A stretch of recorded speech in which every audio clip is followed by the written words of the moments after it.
looking at Luke chapter 10 this morning. What kind of eyes do you have?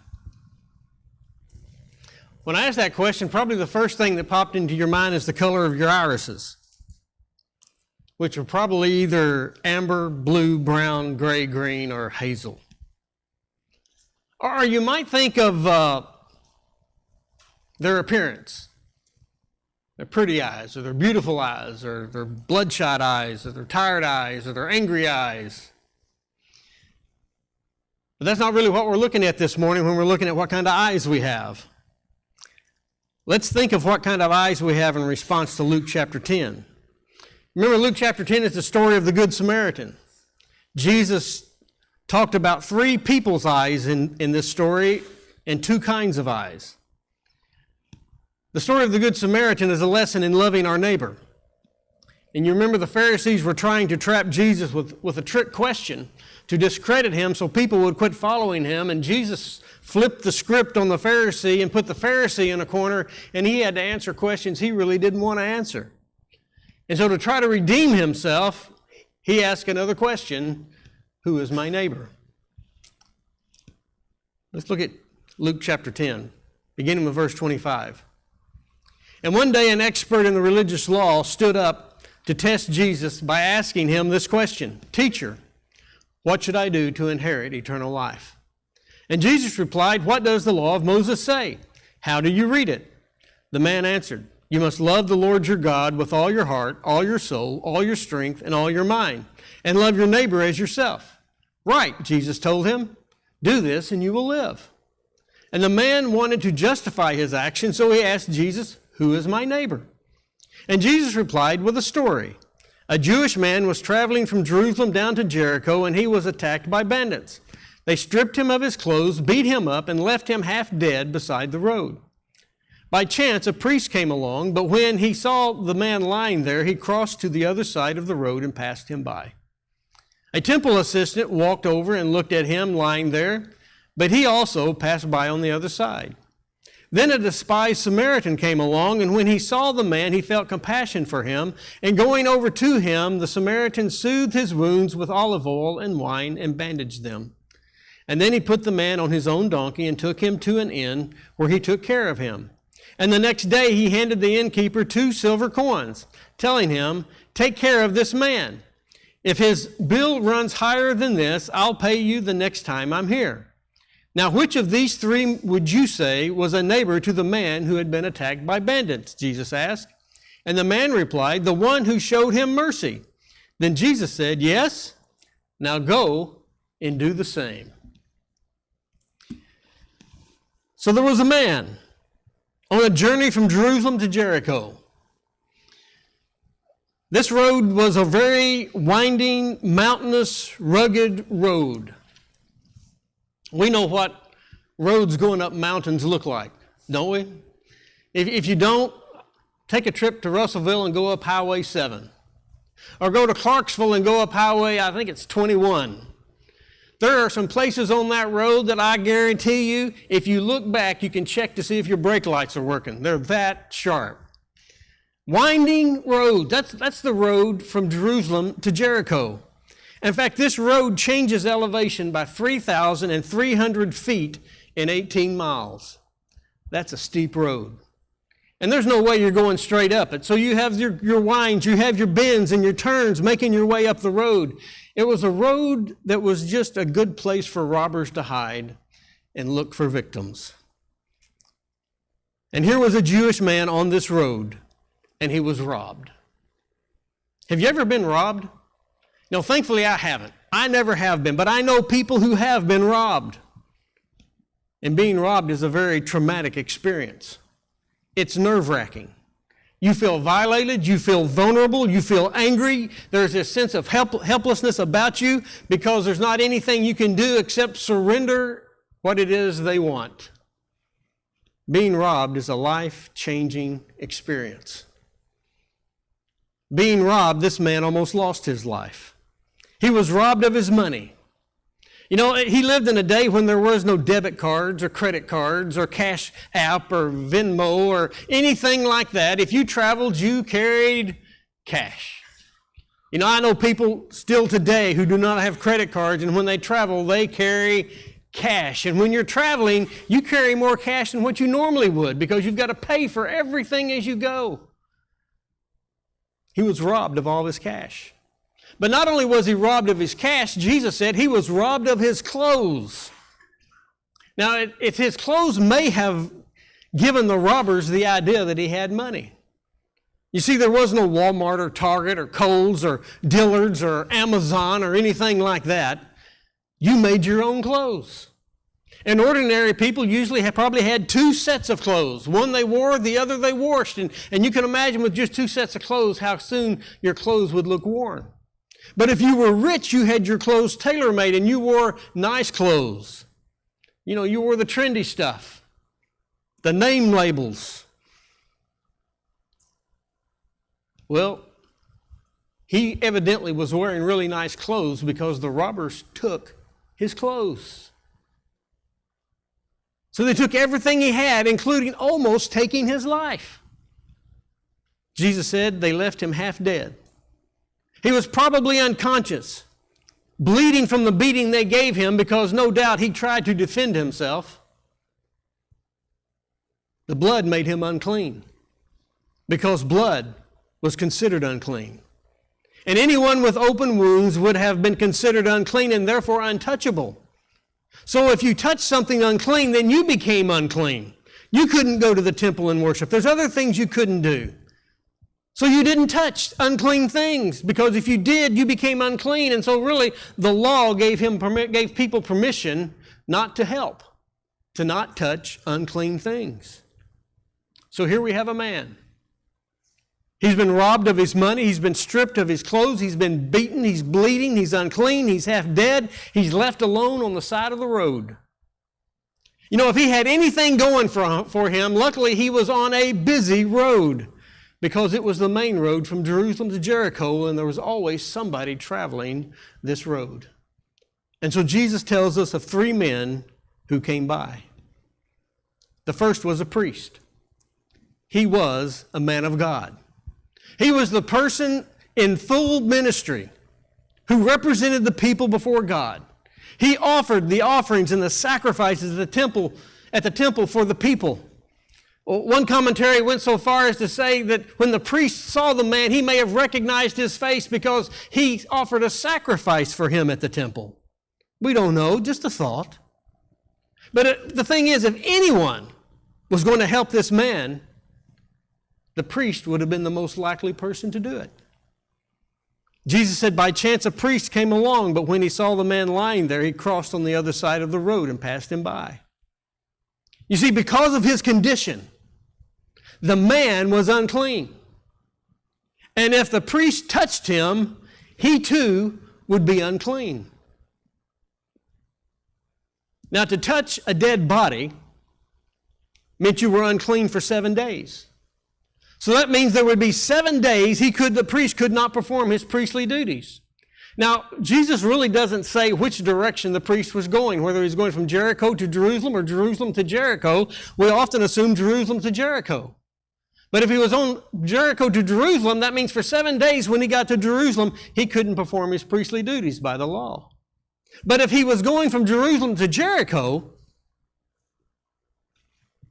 he's already performed his priestly duties. He is finished. He's now going possibly home. The man looked probably dead. He was half dead. So to touch him, that'd be 7 days. But if the man wasn't dead, just to touch the blood would make the priest unclean.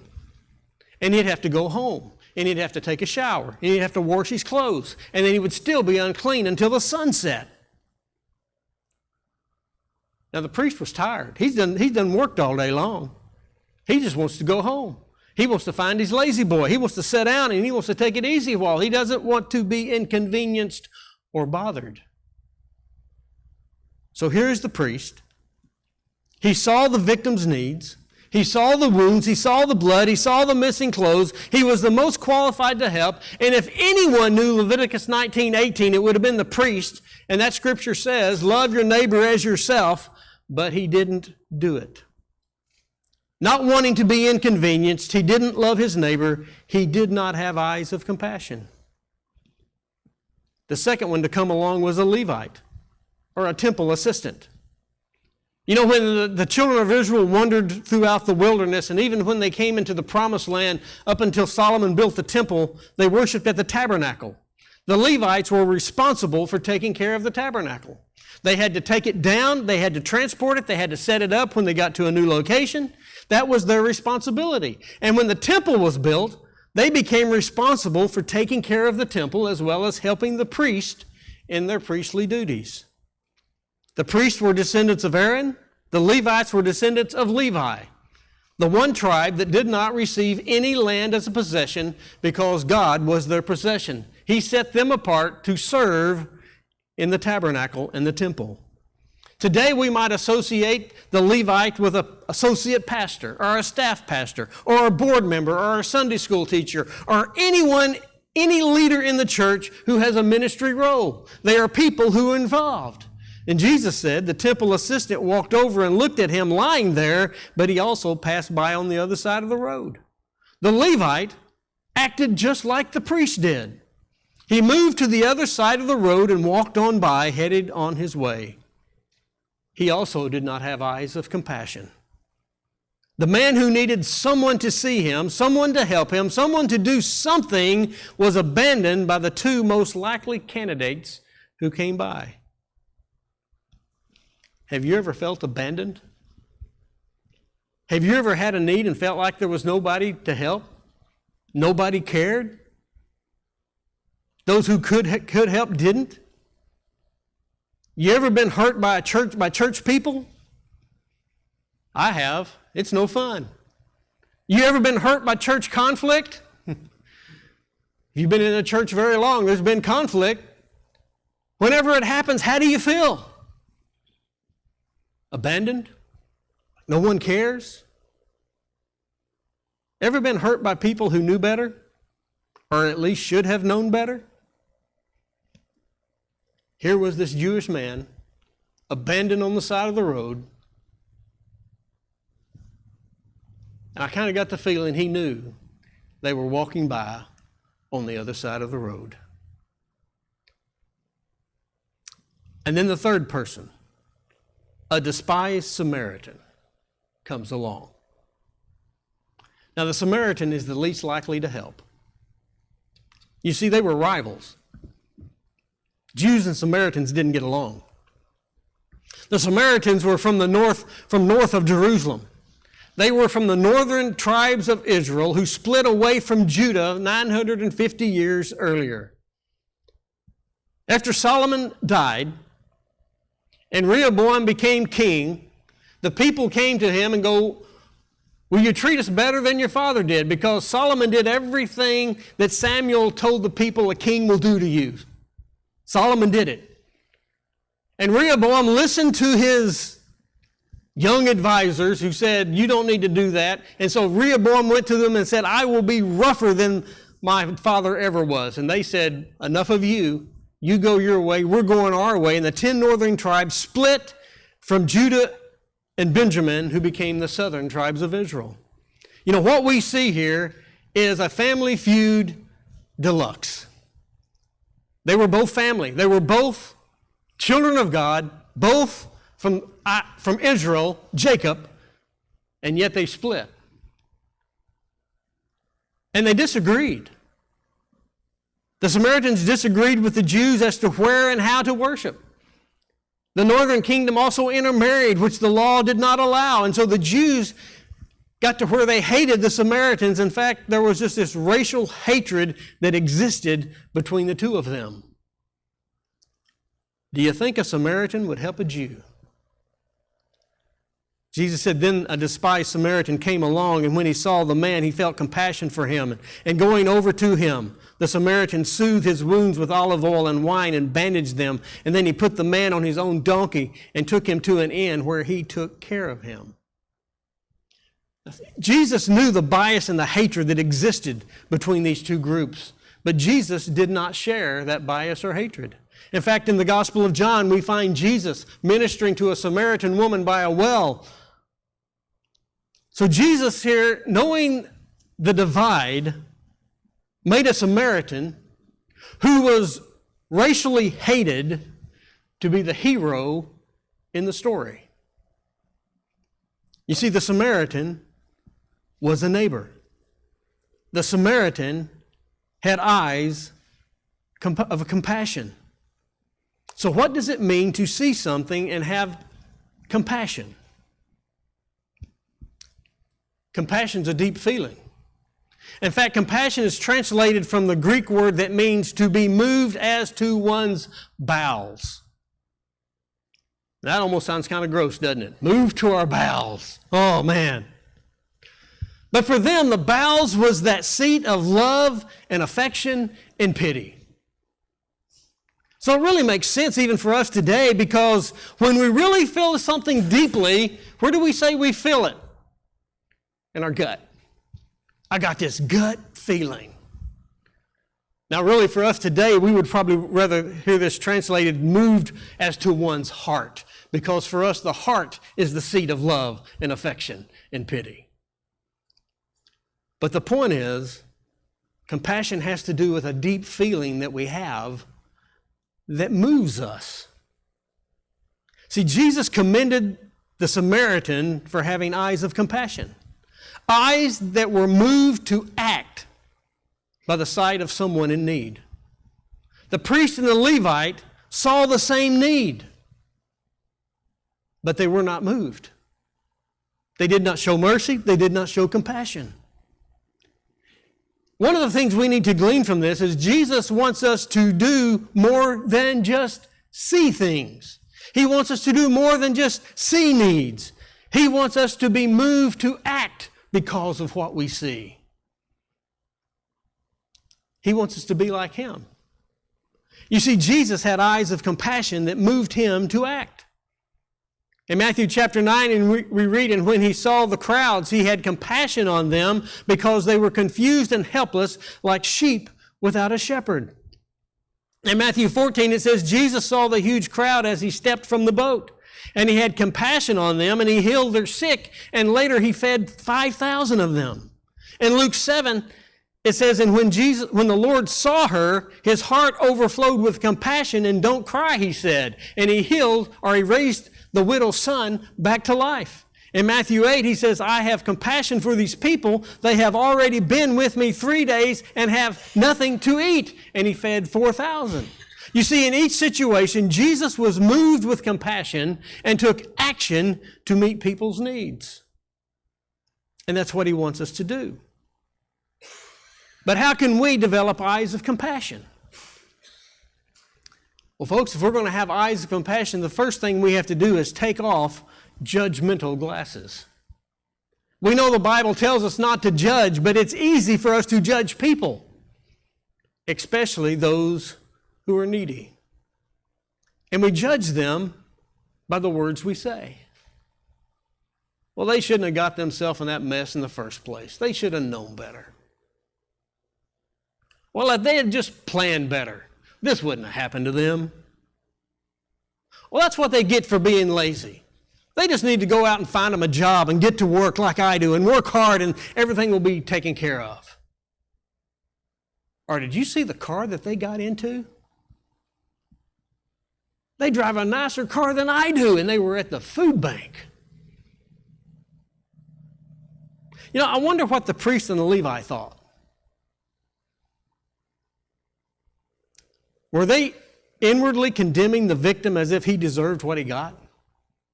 He should have known better than walk this road all by himself. He should, and especially, he must have been wearing some nice clothes anyway, or this wouldn't have happened to him at all.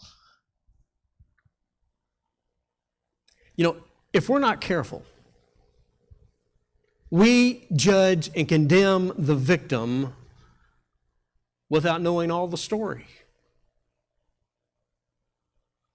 You know, we need to remember we are servants, not judges. Yes, it's easy for us to make assumptions and then to judge. We assume we know what caused their misfortune, what caused their need. But we don't. Many times we don't. You know, that person who got into that really nice car, May have been someone who lost their job and hadn't been able to find one, and they have 2 kids at home that need to eat. We don't know. You know, what if we walked, unless we walk in their shoes, we don't know. We don't know. What if we assume wrong? But you know, even if we assume right, it's not our place to judge. Because we haven't been called to be judges. We've been called to be servants. We are to serve just like Jesus served. You know, it would probably be good for us to apply the golden rule really to everything we do. You know, it says, do to others whatever you would like them to do to you. This is the essence of all that is taught in the law and the prophets. You know, what if your position was reversed? What would you want them doing for you? What if it was the priest that had been robbed and left beaten half dead? What would he want someone to do for him?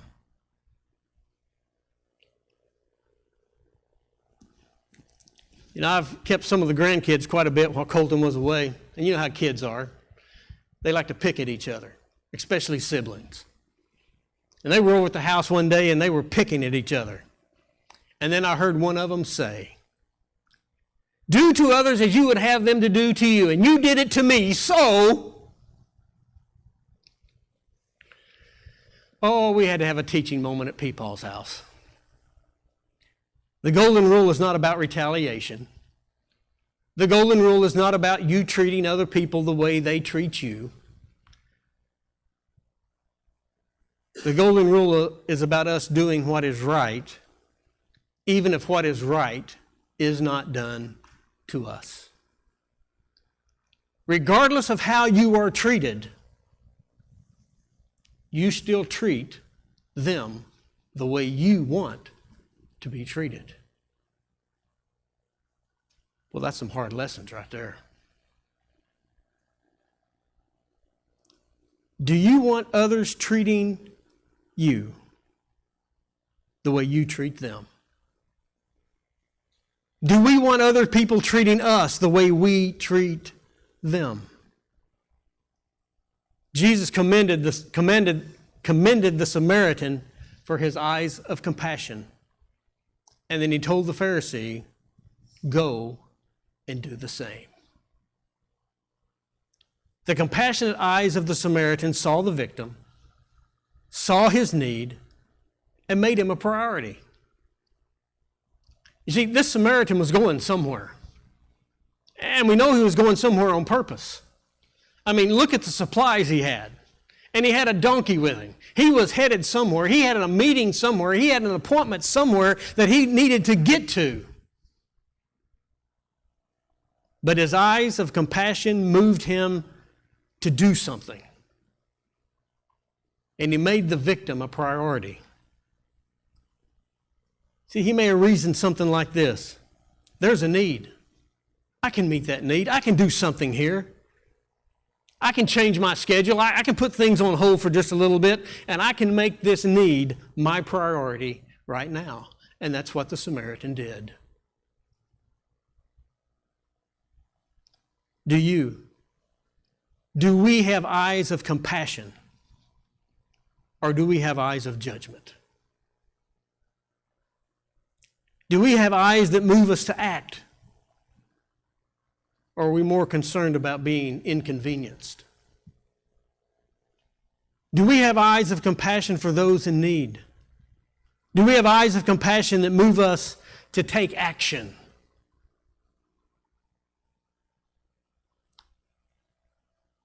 We're going to end the sermon this morning right where we started. What kind of eyes do you have? What kind of eyes do you have? Dear God, this morning,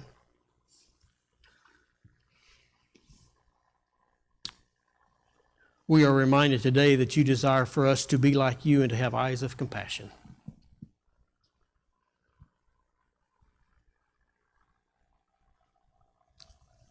To treat others the way we would want to be treated if the roles were reversed.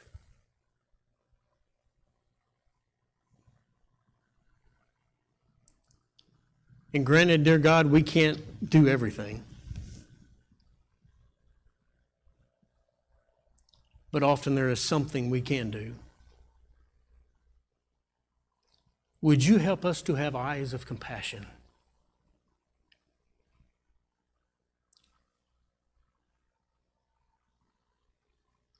Eyes that would help us to see and that would move us to action, demonstrating the love and the grace of our God to those around us.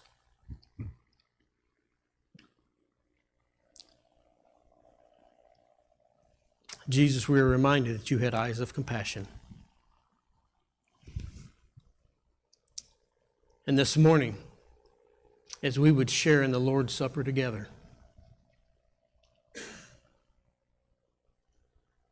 dear God, may we remember the compassion you had and the compassion you shared. And may we allow you to speak to our hearts as to how we might be more like you and have eyes of compassion and extend mercy to those around us.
And he took the bread and he broke it and said, "This is my body which was broken for you." What greater example of compassion and love and mercy do we need than that? He saw a need and it moved him to act. As we eat the bread this morning, let's remember Christ was broken for us.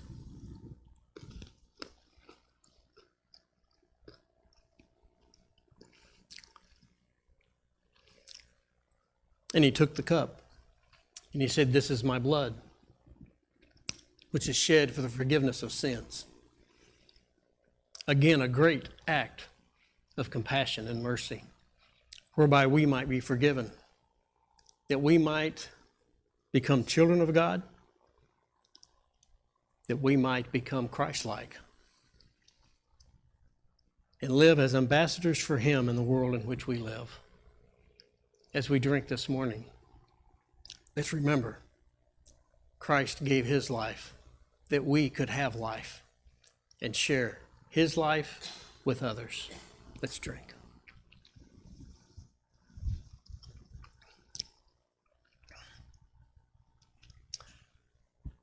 Dear God, we thank you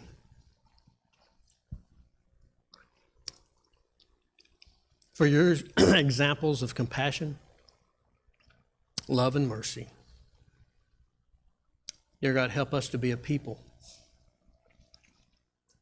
who live in such a Christ-like way that we are your ambassadors to the world. Again, we can't do everything, God, but we can all do something. Help us, dear God, to learn to bless those around us with your grace, that they might come to know your love. We are your servants. Dear God, direct us in the way that you would have us to go, that we might be useful in your kingdom. We pray and ask these things in your holy name. Amen. Thank you for coming to worship today, and trust that you will have a blessed week.